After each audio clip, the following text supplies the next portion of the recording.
Hey, RetconRaider here. Today's video is dedicated to Nazzul and Woe77. Thanks for your support, guys. That said, let's get started. Well, here we are, 2019. Another year of development has come to an end, and now we're just 6 months out from Phoenix Point's revised release date. Of course, given that the game is still in pre-alpha, it's hard to say if the developers will actually be able to meet that release date, but I guess we'll worry about that once we get a little closer to June. For now, let's just focus on what we learned over the holidays, as we slowly work our way towards Backer Build 4. Sadly, we'll have to start off with the bad news. Just like the game's original release date, the much-anticipated Backer Build 4 has likewise been pushed back. Originally slated for release in January, it's now being rescheduled, likely to February, though we haven't heard anything official. That's disappointing, of course, but like I've said before, Phoenix Point is a very complex and ambitious project. While the developers have shown some pretty consistent and impressive progress over the past 18 months, it's fairly obvious that things haven't been moving along quite as quickly as they would like. Their original intent was to release a new updated backer build on a bi-monthly schedule, but that obviously went out the window with the 4-month build-up to Backer Build 3. In that case, it was because things like the geoscape, the save system, and the new maps and enemies took a decent amount of time and effort to implement. Based on what we've heard so far, the developers have an equally ambitious amount of new content planned for Backer Build 4, so it might be a while before we actually get to enjoy it. So, with that in mind, exactly what can we expect from Backer Build 4? Well, that's a tricky question. As usual, the developers are playing things pretty close to the vest. They've given us a good general idea of what to expect, but we're still pretty short on the details. The primary purpose of Backer Build 4 is to give us our first real look at the Phoenix project itself, as well as an early version of the Geoscape event system. The developers would like to include several other pieces of new content as well, but there's no guarantee that they'll actually make it into Backer Build 4. Much like the Chyrons and Phoenix Project soldiers that were originally slated for Backer Build 3, it's likely that at least a few of the things they're currently working on won't be ready until Backer Build 5. That said, let's go over what we do know, one piece at a time. Now, like I said, Backer Build 4 will give us our first real look at the core units of the Phoenix Project faction. Thus far, we've only gotten to control the new Jericho version of the game's 3 basic classes, the Assault, the Heavy, and the Sniper, but Backer Build 4 will officially introduce the Phoenix Project version of all 3 of these classes. Aside from the obvious visual differences, these Phoenix Project variants will generally be less durable but more mobile than their new Jericho counterparts. They'll also feature slightly different equipment, some of which we've already seen in Backer Build 3, such as the Mercy Shotgun, the X2 Stun Rod, and the Firecat Grenade Launcher. Of course, the new build will also feature new weapons as well, such as the Phoenix Project Assault Rifle and Sniper Rifle, and we might even be getting our first look at some of the game's incendiary or fire-based weaponry, at least if some of the more recent teasers on the official Phoenix Point Twitter feed are any indication. While each of the 3 basic classes will specialize in a specific set of weapons, it's important to remember that characters in Phoenix Point won't be restricted to a single class. This is actually something that Julian Gollop himself recently expanded on, explaining that while your soldiers in Phoenix Point can focus on mastering a single class, they can also branch out, taking on a second or even a third class to give them a broader array of weapon proficiencies or special abilities. He described classes as representing specialized training in the use of certain types of tactics and equipment. A sniper, for example, would be trained in the use of precision weapons like handguns and sniper rifles, with the special abilities to go with it. But by cross-training as a heavy, they would also be able to make full use of things like machine guns, grenade launchers, heavy armor, and all the associated abilities and accessories, like shoulder-mounted rocket launchers and jetpacks.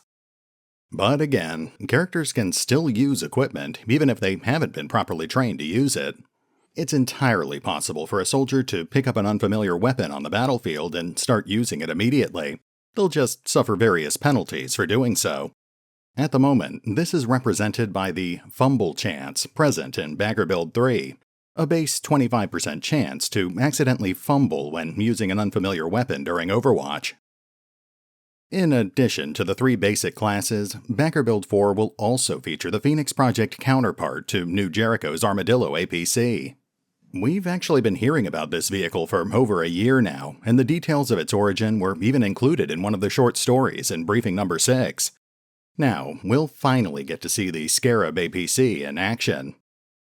In keeping with the spirit of the Phoenix Project, the Scarab is essentially a specialized ground transport, focused on mobility and versatility.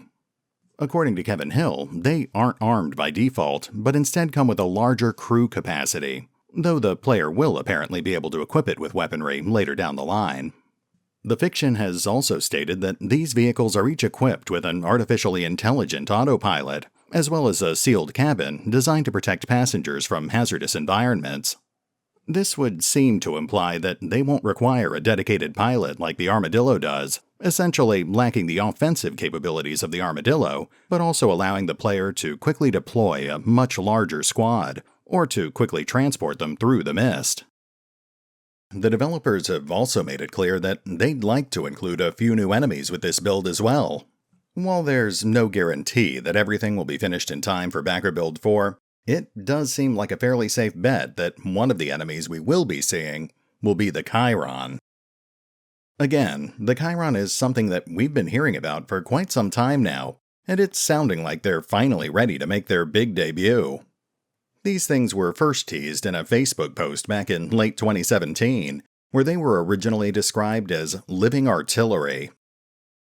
Based on the promotional art that we've been seeing recently, they'll be able to sport a wide variety of colorful mutations, including things like wings for short-range flight and heavily armored legs for mobile, directional cover. They'll also be able to sport powerful organic weaponry, like the mortar abdomen, the goo launcher, and, perhaps most intriguing of all, a living hive that will allow them to spawn mutated fireworms. An equally disturbing but far more mysterious mutant is the Siren, which we were first introduced to late last year. While there are no guarantees that this creepy crawler will make it into Bagger Build 4, it is worth noting that they're listed as one of the intended features on the development roadmap. It's also worth noting that fully rendered and textured images of the Siren have started popping up on a fairly regular basis. More notably, we've even started seeing mutated variants of the Siren as well, including one that's been consistently labeled as the Agile Siren. Although the limbs are occasionally mixed and matched, this variant appears to sport a more snake-like lower body, lacking the numerous legs of the default Siren. It also sports significantly longer, sharper bone-like protrusions, implying that this variant is designed to be much deadlier in close-quarters combat. Julian Gollop has also noted that we should expect to see updates to some of the older mutants as well. For example, the Crab Queen is finally gaining access to her distinctive mist-spewing abdominal mutation, making her even more dangerous on the battlefield. The distinctive Spitterhead mutation will also be functional in the next major build, finally allowing the Crabmen to bombard our hapless soldiers with long-range poison or acid-based attacks. Julian has also confirmed that enemy behavior will be getting an overhaul in Bagger Build 4. At the moment, the aliens are singularly obsessed with finding and killing the player's soldiers, but in future builds, they'll also have other agendas. This will usually revolve around destroying storage crates or vital haven equipment, which will deprive the player of valuable resources and potential allies. It's only after the aliens become aware of the player's presence that their goals will change. At that point, the enemies scattered across the map will start trying to alert each other to the intruder's presence, and reinforcements will start spawning along the edges of the map. The total number of enemies will be predetermined at the start of a mission, with half of their number only arriving once the alarm has been raised. One of the more intriguing and potentially controversial updates planned is the deliberate obfuscation of enemy attributes, such as health and armor.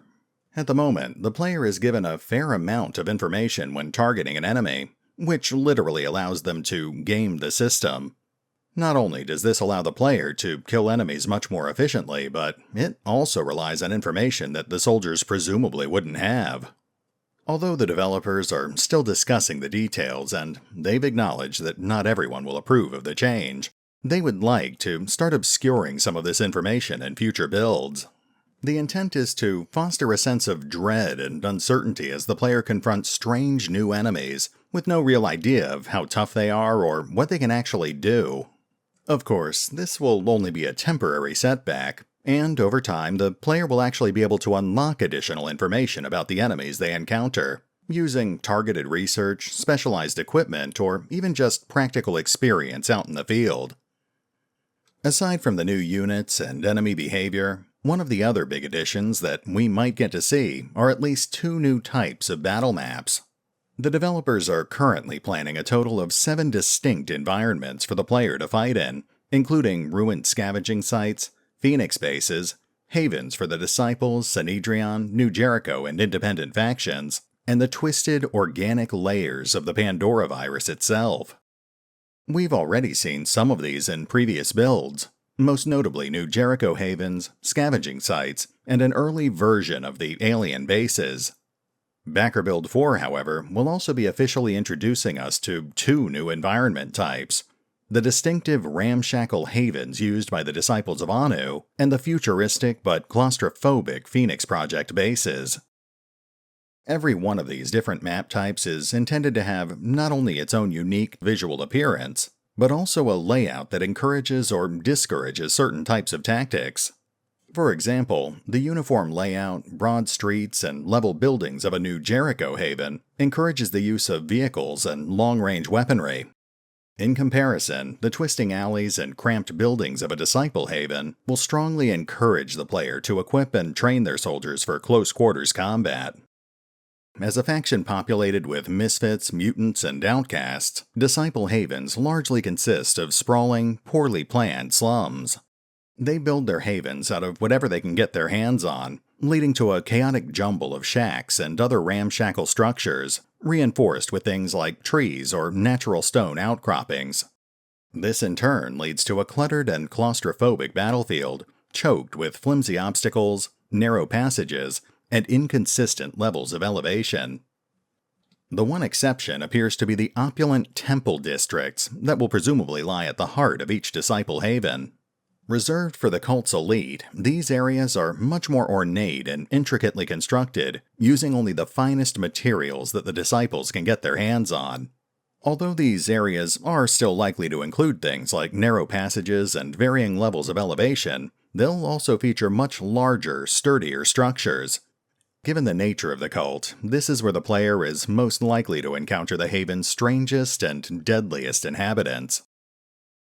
The other new environment that will be featured in Backer Build 4 are the Phoenix Project bases, which we still don't know much about. The developers have understandably been doing their best to keep the faction and its facilities shrouded in mystery, but over the past few months we've finally gotten a few glimpses at just what these bases might actually look like.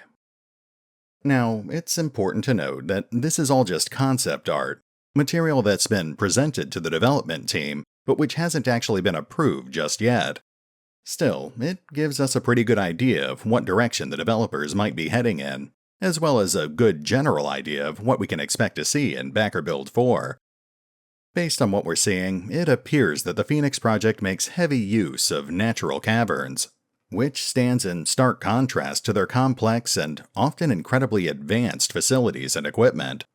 It's also interesting to note that there were a lot of intriguing little details hidden in this latest batch of concept art. For example, several of the Phoenix Project props sport the logo of the Seraphin Corporation, which is something that's never been mentioned in any of the fiction. This is presumably one of the front companies established to help support the Phoenix Project after it went underground in the late 2020s. Then again, maybe I'm just overthinking things. The latest batch of concept art also gives us our first look at the Phoenix Project research facilities, complete with cramped containment cells, hex grid energy domes, and even artificial intelligence cores. Although the designs obviously aren't finalized yet, it's interesting to note that some of these elements, such as the containment cells and AI cores, are consistent with what we've seen in some of the other pieces of concept art. These images also feature several familiar enemies, including things like the Chyrons, Crabmen, Disciple Beast Riders, and even what appears to be infected humans in the process of transforming into even stranger things. While we don't know how most of this equipment will actually function, one thing we have heard about recently is the CX23 Radar installation. Phoenix Project bases and transport shuttles already have a default detection range, which allows them to spot things like haven attacks and points of interest within their area of influence. These radar facilities will allow the player to essentially fill in the gaps between their other bases, giving them much more comprehensive coverage of the geoscape. Which, of course, brings us to the last major content that the developers are planning to implement in Backer Build 4, the Geoscape Event System. Sadly, this is actually a feature that we know almost nothing about, but the developers have previously teased us with some of the vague possibilities. It's a system that will encourage the player to take sides during diplomatic or military conflicts between the other factions, and which will presumably give the player a reason to visit otherwise useless locations, such as destroyed havens and depleted scavenging sites. It's also something which will presumably tie into several of the final game's other planned geoscape systems, such as the in-game economy and research systems. This is something that Julian actually spoke about at length during his most recent Q&A session, reaffirming that the current plan is to present the player with numerous ways to interact with the other factions, both violently or otherwise. While there's no in-game currency, different factions will have different resources and unique technologies to offer, such as New Jericho's cybernetics research, Sanhedrion's mist-repelling beacons, or the Disciples' mutation tech. Getting on good enough terms with a faction will not only grant the player access to their unique research and tech, but will also eventually provide other benefits as well. This can include things like allowing the player to recruit a faction's unique classes, or to cross-train their existing soldiers into those classes, and eventually, it will even allow the player to unlock the faction's unique ending to the overall campaign. However, given the nature of the game, it's inevitable that the player will end up coming into conflict with one or more factions. Although this will deprive the player of the long-term benefits of an alliance with that particular faction, it won't necessarily prevent the player from acquiring their technology. The vast majority of it can still be acquired through acts of espionage or even through acts of outright warfare. Another element of the strategic layer that the player will have to learn how to deal with is the mist, which will slowly spread over time until it completely covers the geoscape. The mist effectively marks the Pandora virus's area of influence, where the aliens will construct their facilities and spawn their most dangerous mutants. While the player can still visit points of interest that appear inside these mist zones, doing so will be extremely hazardous. Enemies will appear in these areas in much greater number, and the mist itself will negate stealth, sap willpower, buff enemies, and even potentially infect soldiers who aren't prepared to deal with direct exposure to the virus. In the current backer build, the player can't actually do anything to prevent the mist's advance, but this will be changing in future builds. It's certainly possible that some of the events in the upcoming event system will influence how and where the mist will spread, and the player will also eventually gain access to unique research and tech, such as Sanhedrion's mist-repelling beacons, which will grant them some degree of control over where the mist can go. Beyond Backer Build 4, the developers have also started discussing some of the other changes that they would like to implement, mostly related to the current placeholder mechanics being used in Backer Build 3. For example, the developers have made it clear that the current Overwatch system is fairly underwhelming. Although it can occasionally be useful, the current implementation is far too simplistic, so we should probably expect to see some pretty significant changes over the next few builds. Julian himself has recently confirmed that they're currently looking at a directional, cone-based Overwatch system, which would grant the player much greater control over how their Overwatch is deployed. Likewise, the return fire mechanics will also be getting some attention over the next few builds. While it's technically functional, it's not really working as intended, and it can get pretty overwhelming when the player is dealing with multiple ranged opponents. The main reason for this is due to the lack of other vital linked mechanics, such as perception ranges, fog of war, and a more comprehensive line-of-sight system. Return fire will become much more manageable as those systems are put into place. Kevin Hill has even stated that we'll eventually gain access to special abilities that will actively prevent an enemy from returning fire. In other news, with the game's eventual release looming closer with every passing day, the developers recently went on record discussing some of their plans for post-launch support. While their current focus is on finishing the main game, they did confirm that they're planning to release at least 2 pieces of DLC. The first of these is the Chitin Armor and Living Weapon DLC, which was part of the original crowdfunding campaign over on Fig. This will not only include new weapons and armor for the player to discover, but will also feature a series of new story missions surrounding the discovery of these new items. The DLC will be free to anyone who backed or pre-ordered Phoenix Point at the Luxury Digital Edition or higher, but it will also be made available for purchase 3 months after the game's initial release. The second piece of confirmed DLC is the Floating Phoenix Base, which was also part of the original Fig campaign. Although this particular stretch goal was never actually met, the developers decided to go ahead and unlock it anyway. While they won't start working on it until after the game is done, it will actually be free to everyone, as long as they already own a copy of the game. Aside from that, the developers have made it clear that they would like to offer further expansions or DLC in the future, but it's all dependent on how the game does after launch. If Phoenix Point does well enough, then we might end up seeing all sorts of future content, perhaps even including the Underwater Mission stretch goal as the game's first full-sized expansion. Beyond that, there's the usual array of announcements related to Phoenix Point events in 2019. For example, the developers recently confirmed that they'll be in attendance at EGX Rezzed in April. They also recently concluded the official fanfiction contest, collecting over 200 submissions in the process. Alan Stroud is currently hard at work, reading through the stories in search of the winning submission, though he's also stated that they might end up reaching out to the authors of any story that catches their eye.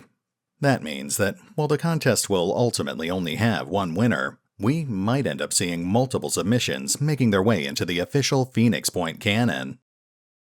And on that note, I think we've covered pretty much everything from November and December.